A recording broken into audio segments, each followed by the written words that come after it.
Hey guys, I'm Joey, and today we have a guitar that should get us some polarizing opinions because it's a road worn.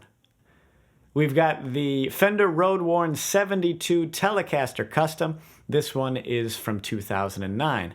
Now the Tele Custom was a product of the 70s where Fender wanted to branch out into humbucker territory, so you have a wide range humbucking pickup in the neck position on these guitars. I actually did a dedicated video on that pickup specifically that I'll link above in case you want to learn more about it and watch it in greater detail. Now, the road worn series gets a lot of heat for the relicing and distressing process that's not according to proper specs. But for me personally, to get a nitro finish guitar in this price range is pretty cool and pretty rare. So I think they're kind of neat. But let's run through some specs and some tones so you guys can decide for yourselves.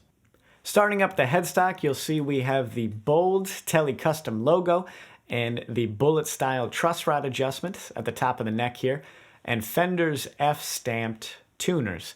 I will say I kind of wish that they had gone one notch higher in quality on these tuners. They are just a little bit sloppy.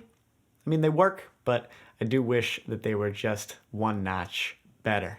As far as the nut goes, I'm not sure what material it is, but it was cut very, very well. That is, if you like 9-gauge strings. I'm a 10-46 guy, and I really wish I had a set of nut slot files because this nut could really use it for the gauge of strings that I have on here.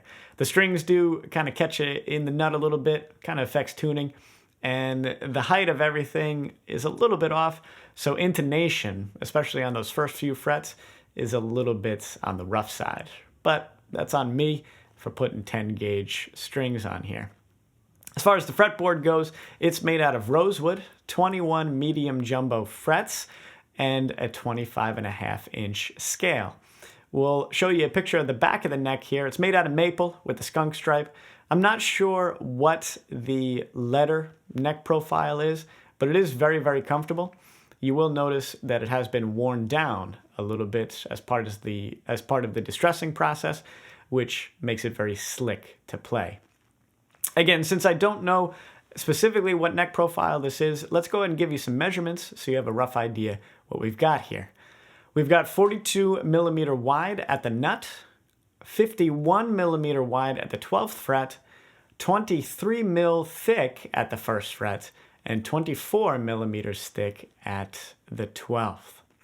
Now the last spec, according to the neck here, that we need to make mention of is the fact that it's a 7.25-inch radius fretboard. Now I know what some people are going to say about that. 7.25-inch fretboard? We can't bend on that without fretting out. Well, you know what my response is to that?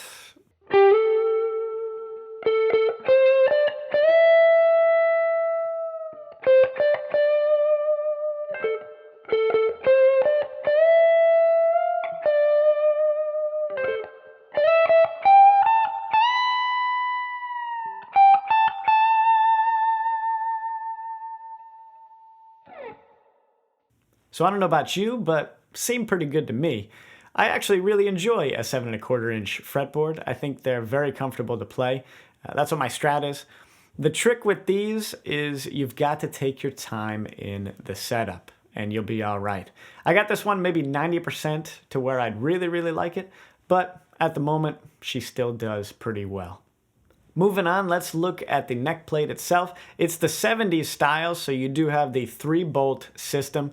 I really don't know why Fender ever came up with this idea. It just looks and feels so wrong to me. But, I mean, I gotta hand it to them. The neck hasn't fallen off in all the time that I've had this guitar, and at least Fender was able to save a little bit of money in not giving me that 4th screw. Let's go on to the actual body itself. Again, we have a nitro finish here. It's been distressed according to a template, so you'll see some marks here and there. You'll see some light checking.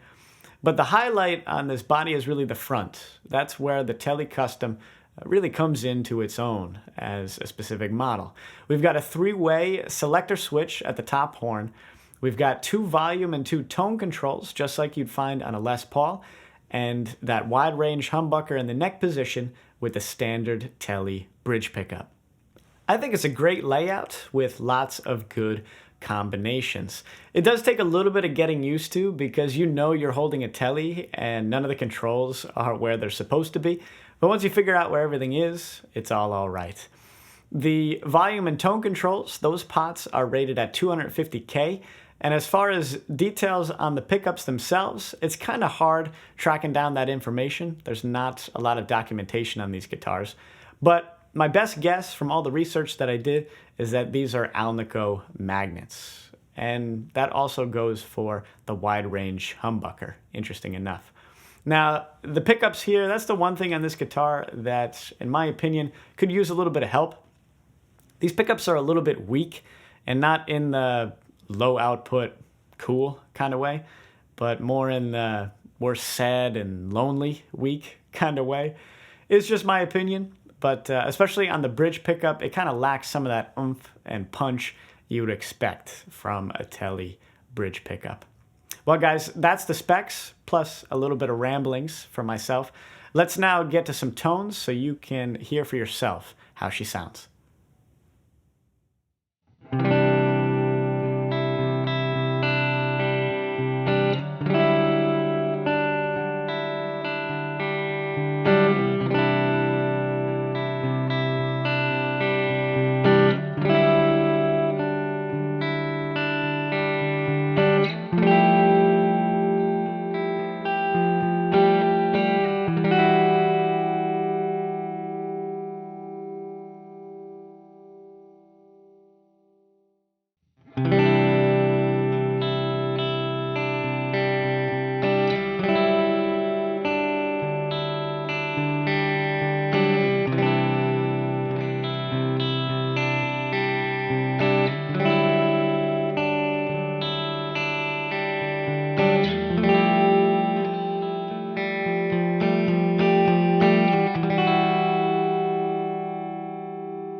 I know a lot of people hate them, but I actually kind of like the old Road Worn series.